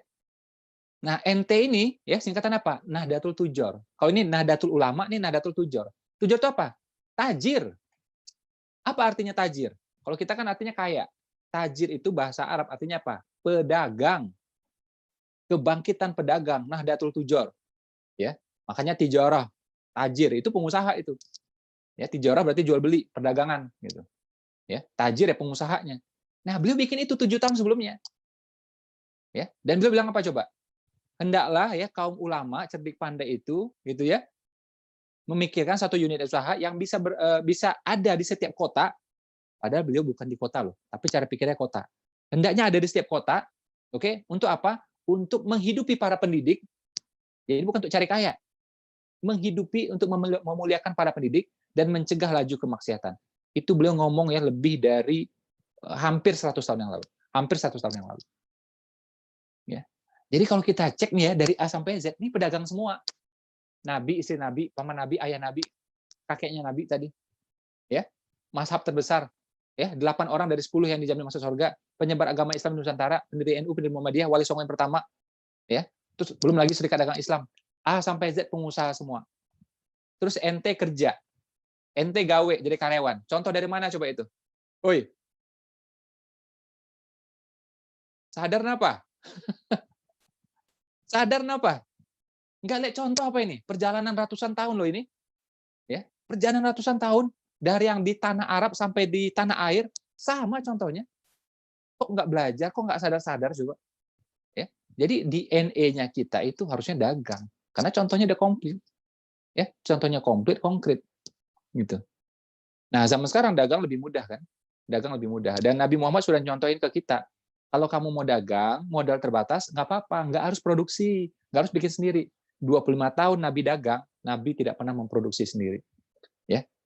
Bukan beliau nggak bisa, tapi beliau ngasih contoh ke kita. Ente mau dagang mah gampang. Nggak apa-apa. Ambil barang dari situ, jual ke situ. Bisa kok. Ambil selisihnya. Jadilah distributornya, jadilah agent. Bisa. Ya. Nah, jadi zaman sekarang lebih gampang lagi kan, karena kita punya sosial media. Nah, ini saya akan bawa materi khusus ya, ini spesifik banget, saya udah update ya, untuk perkembangan terkini. Bagaimana caranya bisnis ya, agar kita bisa bertahan di masa pandemi. Saya ngomong bukan retorika. Ribuan mitra saya, dan saya, Hampir 5 bulan kita di rumah aja. 5 bulan ya. Nanti tanggal 14 Agustus itu 5 bulan genap saya di rumah. Dan ribuan mitra saya. 90% dari mereka tetap ya di rumah aja persis seperti saya. Dan menghasilkan, bahkan lebih menghasilkan. Ya. Nah, jadi saya pengen ajarkan ilmu ini ke teman-teman ya, agar teman-teman bisa duplikasi apapun bisnisnya, apapun produknya. Ya, jadi nggak harus juga produk saya. Produk sendiri juga is okay. Ya, tapi tahu ilmunya sehingga bisa survive. Saya kasihan lihat orang jungkir balik, bikin apa-apa kayak gitu, nggak menghasilkan. Capek dari pagi sampai sore, ya ibu-ibu itu masak sendiri, bikin sendiri semuanya, anak nggak kurus, hanya untuk dapat uang yang receh kayak gituan. Ya, makanya saya pengen kasih solusi nih. Ada lagi yang keluar rumah, lagi pandemi keluar rumah, naik kereta, naik KRL, ya nongkrong di terminal, nunggu bis katanya. Waduh, saya bilang sama mereka, kalian bertemu pandemi berani. Bertemu corona berani, bagus itu saya bilang. Artinya apa kan? Berarti ya itu kan demi nafkah kan, demi nafkah, demi keluarga gitu kan bagus gitu. Tapi coba bayangkan sebaliknya saya bilang, kalau pandemi aja kalian berani, harusnya buka usaha lebih berani. Kenapa kalian buka usaha nggak berani coba? Oh tapi kan harus modal Mas Iko. Nggak harus pakai modal saya bilang. Andai kata modal pun cuma 1 juta, 2 juta, masa nggak bisa juga? Nih daripada kalian bolak-balik kayak ginian terus gitu. Ya, nggak ngerti caranya Mas Iko, ya belajar. Banyak seminar di luar sana, belajar nggak apa-apa, nggak harus dengan saya juga nggak apa-apa, ya. Nah, jadi buka mindset-nya, ya. Nah, ini slide yang berikut ini salah satu materi paling penting hari ini. Kalau teman-teman ya nanti saya tunjukkan 5 rule, ya. Bantah aja 2, pasti repot ya jualan, pasti repot bisnisnya ketika pandemi. Tapi kalau 5 yang dipatuhi, apapun bisnisnya, ya insya Allah kita akan selamat, kita akan take off, ya. Siap belajar? Pengen lihat kira-kira? Siapa yang siap belajar? Coba angkat tangan kanannya. Yang siap belajar? Wih, saya lihat di sini orangnya beragam ya, yang berumur juga ada, Masya Allah ya. Anak-anak muda, kayaknya anak kuliah, anak SMA nih ada juga ya. Masya Allah, orangnya beragam. Ya. Masya Allah. Oke, sip. Makin semangat saya. Oke, tunjukkan tadi slide yang tadi, yang 5 itu tadi. Ya, product and profit in pandemic ya. 3P ya. Product and profit in pandemic. Oke, perhatikan baik-baik ya, ini penting banget ya. Menit demi menit ya, ini penting banget ya, penting banget. Jadi usahakan bentuknya itu barang bukan jasa, saran saya. Ya, saya ulang ya. Usahakan bisnis kita itu bentuknya adalah barang, bukan jasa. Kalau jasa, usahakan jasanya itu zoomable. Bisa disampaikan via Zoom. Ya. Oke, balik lagi lahir ke saya. Jadi kayak gini loh. Jasa ya, saya mohon maaf ya, saya ngomong apa adanya, saya pengen teman-teman sadar biar dapat solusi. Saya nggak pengen hiburan-hiburan itu aja akhirnya kita nggak dapat sesuatu. Ya, saya itu ya nyusun materi itu nggak main-main. Saya uji sedemikian rupa. Jadi nggak boleh 1 menit itu sia-sia aja nggak boleh. Orang sudah habiskan waktu ngikutin saya 1 jam 15 menit, itu setiap menitnya harus berarti semuanya. Ya, nggak ada yang cuma ayo semangat, saya nggak mau kayak gitu. Harus manfaat semuanya. Tapi kadang-kadang memang materi saya ini agak pahit. Didengerin tuh kadang-kadang nggak enak gitu. Tapi insya Allah solusi. Ya. Nah, saran saya saat pandemi seperti ini jangan berupa jasa. Ya. Terutama apa? Jasa yang berharapan sentuhan fisik, physical contact. Kalau mau jasa juga, jasa yang bisa disampaikan via Zoom. Istilah saya zoomable. Contohnya apa? Kelas nih kayak gini nih. Training, seminar, kan ada yang jual juga di luar sana ya. Mereka jual tiketnya seminar. Ya nggak apa-apa, silakan aja, ya. Nah, disampaikan via Zoom gitu. Jadi orang tidak bersentuhan fisik. Tapi jasa yang pakai fisik itu susah. Ya, sentuhan fisik. Contohnya apa? Pangkas rambut, salon, mani-pedi, perawatan wajah. Oke, bekam, kursus setir mobil. Ini orang cenderung mengurangi atau menghindari. Ya. Oke, boleh panitia coba tadi ada yang resen, tolong di tangannya diturunkan coba. Ya. Jadi jasa yang mengharuskan physical contact, ya, sentuhan fisik, orang saat ini cenderung mengurangi atau menghindari. Saya biasanya tiap 2 minggu, bahkan tiap minggu itu pijit, panggil orang pijit ke rumah, refleksi kaki. Ya udah, sekarang nggak lagi udah. Istri saya juga biasa ada massage itu ya per bulan itu. Sekarang nggak lagi udah. Ya, mencegah resiko. Saya punya anak kecil ada 3 di rumah. Ibu saya juga ada di rumah, usia 75 tahun. Kita mau cegah resiko. Ya. Jadi kalau ngomong saya aja, saya sih berani aja insya Allah gitu. Tapi mikirin nih anak gimana, ibu gimana coba, gitu. Ya. Nah, jadi saran saya kalau mau jasa juga, jasa yang bisa pakai kayak ginian. Makanya banyak tuh yang kelas-kelas hidup. Kelas apa itu? Kelas Zumba, kelas aerobik, kelas bahasa Inggris, kelas bahasa Arab, ya. Nah, itu hidup aja mereka. Karena apa? Bisa pakai Zoom, Zoomable istilahnya. Ya. Ini Zoom ini istilah doang ya. Mungkin ada aplikasi yang lain, ada ClassIn, ya, ada ClassIn, ada Google Hangout ya, ada macam-macam semuanya. Nah, kalau bisa kayak gitu is okay. Tapi kalau nggak bisa Zoomable, saran saya ganti produk. Contohnya salon. Wah, saya punya salon, Pak, punya pangkas, Pak. Gimana, Pak? Ya sudah, sekarang tawari apa? Toner buat rambut misalnya. Oke? Atau bagaimana mencegah kerontokan misalnya. Nah, kayak gitu tuh. Jadi ganti produk dulu. Oh, saya punya perawatan wajah, Pak. Ya, mereka yang jerawat, mereka yang ini itu, wah, kita punya Pak skincare-nya, Pak. Saya punya ininya, tokonya, kliniknya gitu. Nah, sekarang orang jarang datang. Berkurang. Kita bujuk gimana pun orang males. Berkuranglah. Saran saya apa? Jual produk. Ya, krim buat wajah bisa. Krim ya, mengurangi jerawat bisa. Ngobati jerawat bisa. Ya, jadi alihkan ke produk kalau nggak bisa. Jadi hanya dua pilihan. Kalau jasa juga ya, apakah itu Zoomable atau alihkan ke produk, ke barang. Ya, jangan ngotot juga. Oke? Nah, jadi itu Zoomable istilah saya. Yang kedua, kalau barang harus deliverable. Boleh tayangin tadi yang di layar? Jadi kalau jasa harus Zoomable, kalau barang harus apa? Deliverable. Ya, ini istilah doang ya. Maksudnya apa? Bisa diantar dengan mudah, dengan murah. Ringan, kecil, hemat ongkir, tahan lama. Saya ulang, ringan, kecil, hemat ongkir, tahan lama. Ya, ini penting banget. Ini penting banget. Nanti teman-teman boleh minta slide-nya. Oke, balik lagi ke saya layarnya. Kemarin ya ada seorang tokoh ya nelfon saya, lama banget ya, hampir 1 jam nelfon ya, seorang artis sangat-sangat terkenal ya, followernya ya 20 juta lah ya, bukannya sembarangan gitu. Konsultasi sama saya soal kayak ginian nih.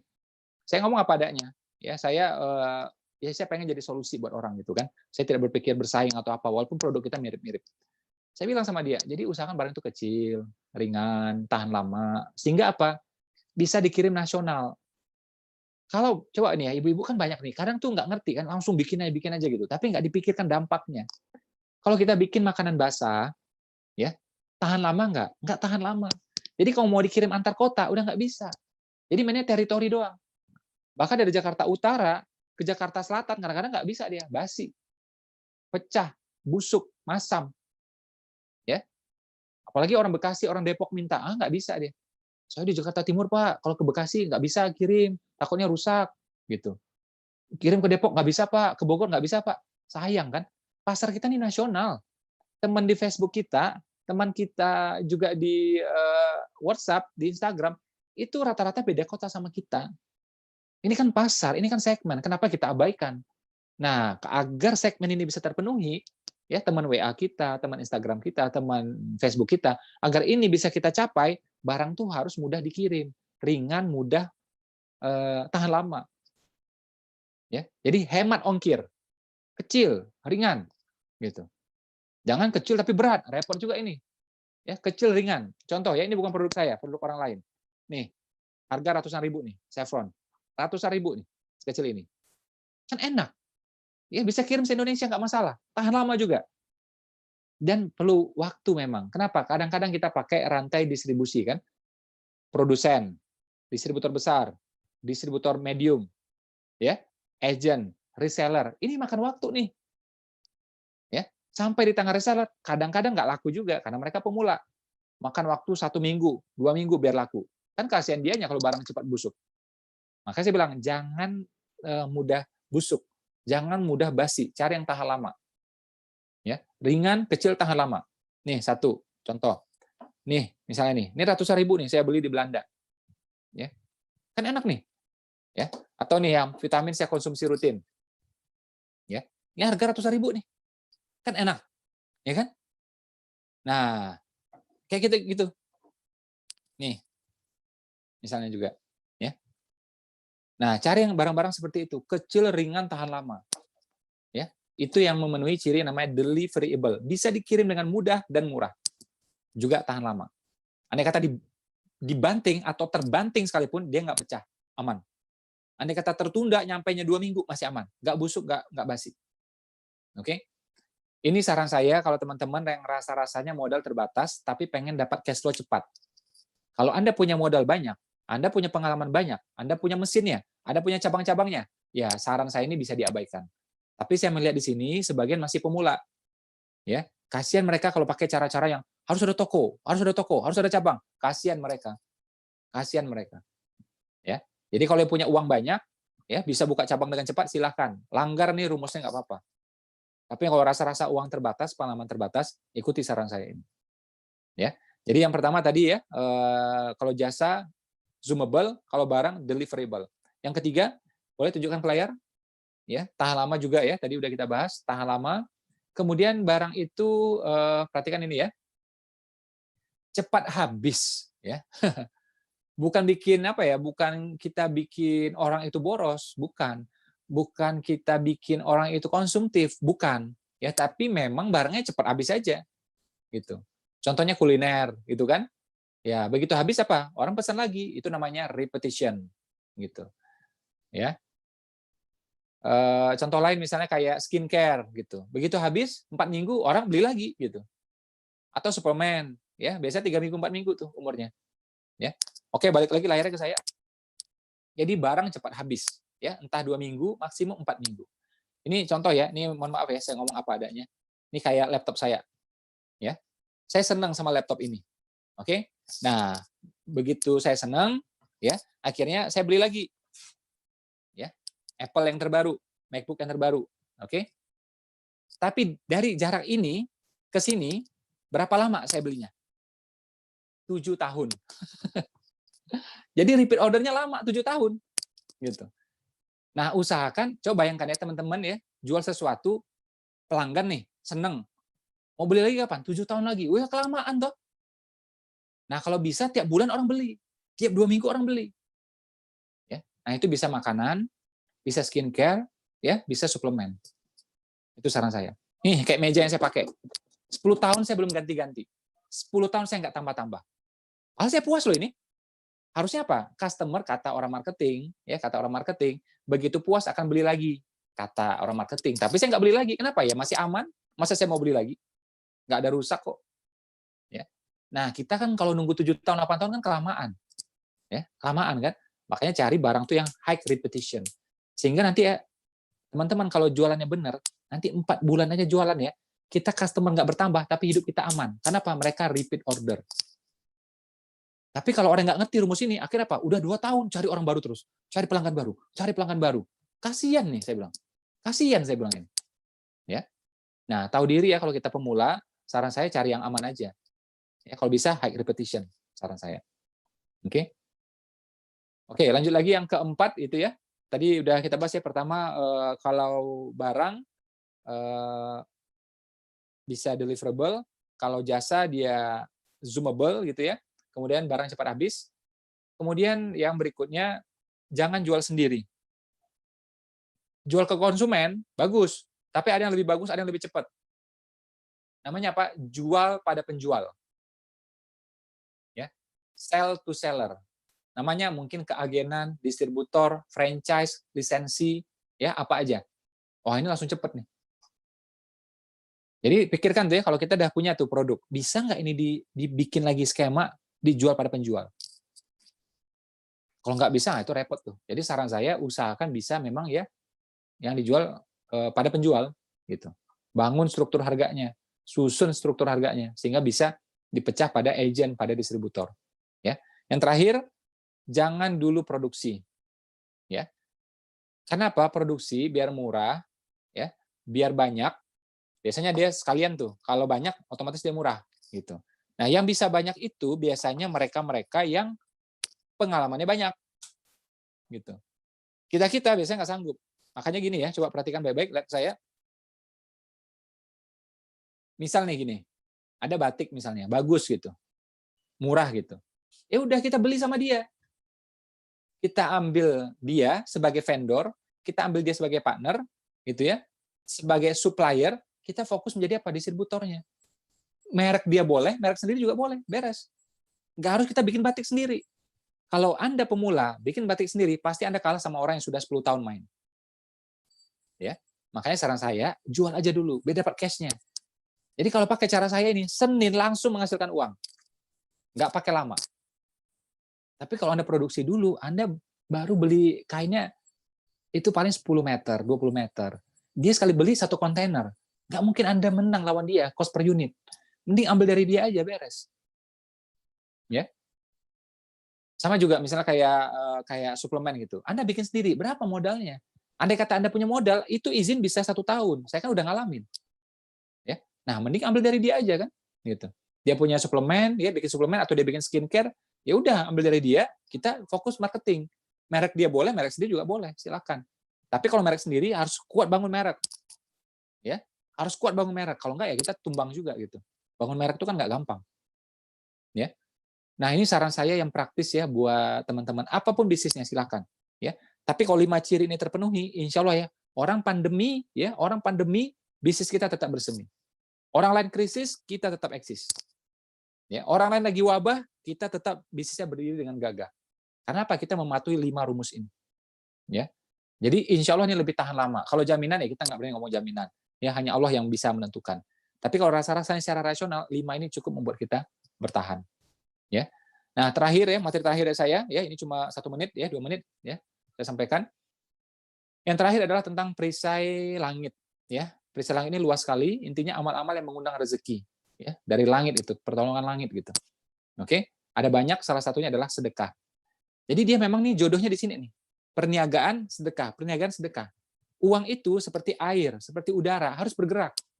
Kalau diam aja nilainya akan turun. Udara kalau diam nilainya turun. Air kalau diam nilainya turun. Ya, mesti bergerak. Air kalau bergerak bagus itu. Udara kalau ada sirkulasi bagus itu. Uang juga sama. Kalau diam aja nggak bagus. Bagaimana cara menggerakkan uang? Hanya ada 2 cara. Perniagaan, sedekah. Hasil dari perniagaan kita sedekahin. Begitu kita sedekahin, ngefek lagi pada perniagaan. Perniagaan makin maju. Perniagaan makin maju, profitnya makin maju. Akhirnya apa? Sedekahnya makin banyak. Kita giniin lagi, sedekahnya tambah lagi, fadilahnya nambah lagi. Efek lagi ke sini. Jadi gini terus ini. Emang ini temannya. Ya. Nah, apalagi ya? Orang tua meridhoi perniagaan kita. Makin kencang lagi nih perniagaan. Makin kencang lagi sedekahnya. Oke? Dan kita tahu bahwa berbakti pada orang tua, ya itu memang bagian dari mengundang rezeki juga. Ya, kayak sedekah juga gitu. Karena itu kata infak ya, infak itu kan bisa menafkahi, bisa juga infak keluar. Asal katanya sama, infak juga itu. Ya. Nah, jadi ini mirip nih. Nah, ini semua mesti dipahami dengan apa? Cara pikir otak kanan. Kalau kiri nggak ketemu ini. Kalau kiri maunya apa? Berhemat, pelit-pelit, ya, eman-eman, irit-irit, gitu cara pikirnya. Kalau kanan enggak, kalau orang tua kasih, gitu. Ya, kesesama yang nggak mampu bantu, gitu. Ya, untuk bisnis udah nggak apa-apa, hajar aja, is okay gitu. Yang penting legal halal gitu. Nah, jadi ini 2 temannya, ya, dibungkus tadi tuh, sepasang bidadari, ya, pemikiran otak kanan, oke, lapang hati, insya Allah percepatan. Ya, jadi ini materi dari saya mudah-mudahan bermanfaat ya. Saya berharap teman-teman segera praktek ya. Ada satu ilmu ya, satu istilah prom. Apa itu prom? Prom itu kalau kita lakukan segera, insya Allah terjadi percepatan. Ya, kalau kita lakukan segera terjadi percepatan. Amal baik seperti itu, amal soleh seperti itu. Kalau kita tunda, efeknya akan turun. Makin segera kita prakteknya, efeknya makin besar. Ya. Nah, jadi saran saya, teman-teman segera prakteknya. Kalau bisa hari ini, ya maksimum besok. Syukur-syukur kalau teman-teman yang punya mentor ya, karena saya perhatikan Nabi Muhammad juga punya mentor, Imam Syafi'i punya mentor, Soekarno juga punya mentor. Soekarno punya mentor namanya Hochokur Aminoto. Ya, Imam Syafi'i punya mentor namanya Muhammad Al-Syabani. Ya, Nabi Muhammad punya mentor, ya mentor bisnis, siapa namanya? Pamannya. Ya, jadi punya mentor tuh mengundang insya Allah ya percepatan. Ya, jadi prom satu hal ya, terus praktek ya, syukur-syukur punya mentor, tapi kalau enggak juga nggak apa-apa. Yang penting 5 rumus tadi diterapkan semuanya. Oke, itu saja dari saya. Terima kasih atas kehadiran teman-teman. Mohon maaf lahir dan batin ya. Mohon maaf kalau ada kurang-kurang dari saya. Kalau boleh saya minta tolong ya, tolong doakan saya, tolong doakan keluarga saya. Mudah-mudahan selalu sehat. Karena kalau sehat, berkah, insya Allah saya bisa berbagi ilmu seperti ini setiap harinya. Itu saja. Assalamualaikum warahmatullahi wabarakatuh. Waalaikumsalam warahmatullahi wabarakatuh. Terima kasih Mas Ipo atas sharing dan ilmu yang luar biasa pagi hari ini. teman-teman yang hadir pada pagi hari ini. Intinya